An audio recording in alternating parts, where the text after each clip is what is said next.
एक दफा का जिक्र है, एक जंगल में रानो चिड़िया रहा करती थी। उसकी कश्ती बहुत पुरानी थी, उस पे रंग भी नहीं हुआ था।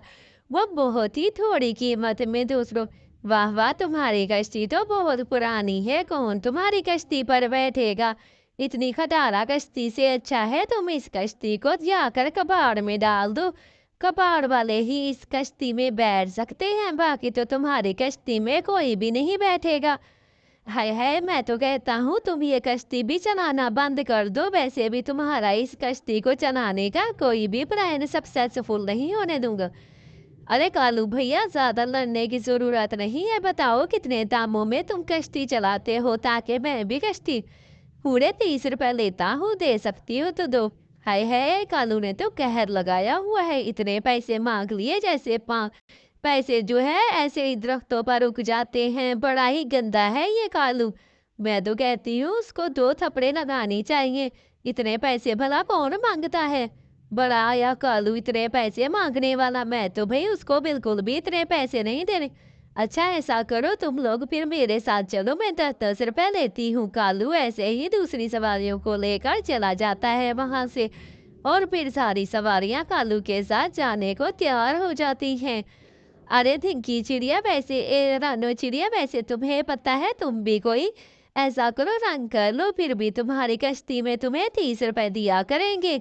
वैसे वो चलाता तो बहगी है। नहीं नहीं बाजी, मुझे 10 रुपए बहुत है, लेकिन मैं कलर तो कराना चाहती हूँ। मेरे पास इतना पैसा नहीं कि मैं अपनी कश्ती को कलर करा सकूं। मैं तो बहुत खुद परेशान हूँ कि ऐसा कैसे होगा, कैसे मैं अपनी कश्ती को रंग कराऊंगी। अच्छा मैं तुम्हें पता बताती हूँ। मैं एक ऐसे ही रानो को वो चिड़िया पता बताकर चली जाती है। ऐसे ही रानो जाकर कश्ती का फेरा लगवा कर आती है और फिर सेठ के पास उसके घर चली जाती है। कश्ती पर सारे अच्छा अच्छा पैसे कमा रही थी। फिर उसके बाद, अरे कबूतर भैया, मुझे आपसे कुछ कर्जा चाहिए था। मुझे एक चिड़िया ने कहा था, नन्ही चिड़िया ने कहा था, आप बहुत मदद करते हैं दूसरों की, और इस तरह आप भी मेरी मदद करेंगे करेंगे ना?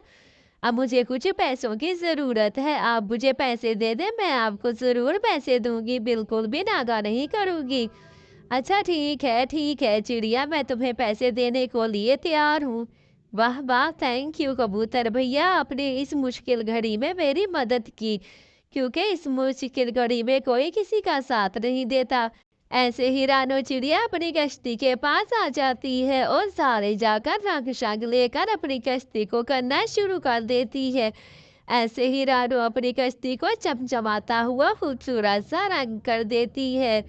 वाह वाह, मेरी कश्ती तो आज बहुत सुंदर और बेहद प्यारी लग रही है। मुझे तो यकीन नहीं आ रहा कि मेरी कश्ती जरा इतनी खूबसूरत कैसे हो सकती है।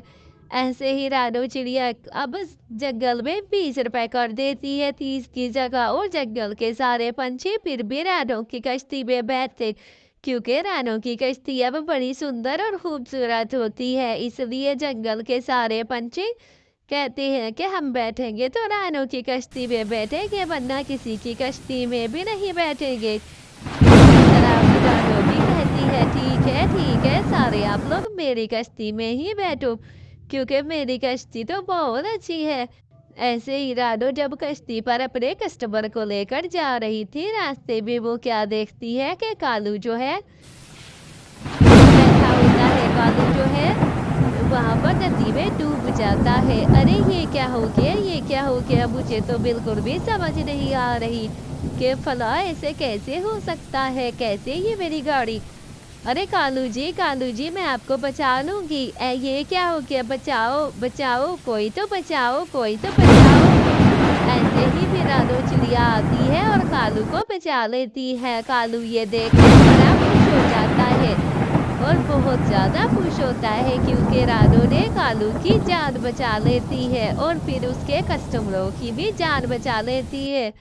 इस तरह रानो को स्विमिंग करना आता था। कालू को ये बात नहीं पता थी, इसलिए रानो सबको जान बचाकर उन सबको बचा लेती है। ये देखकर कालू बहुत खुश होता है और फिर रानो से कहता है, देखो रानो, मुझे माफ कर दो, मैंने तुम्हारे साथ ज्यादती की, मुझे पता नहीं था नहीं नहीं कालू भैया, अब क्यों शर्मिंदा होते हैं, जो होता है अच्छे के लिए।